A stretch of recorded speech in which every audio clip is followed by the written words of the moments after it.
Upakisa ngikunomisini. Alright nduna zoshesha manje. So nduna.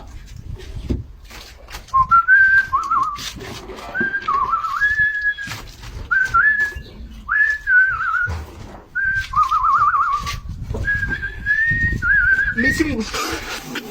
Nduna. Yo, ngiyaxolisa nduna. Nduna. Yo, ngiyaxolisa. Uthengisheshe nduna. Uthengisheshe. Ai. Yo.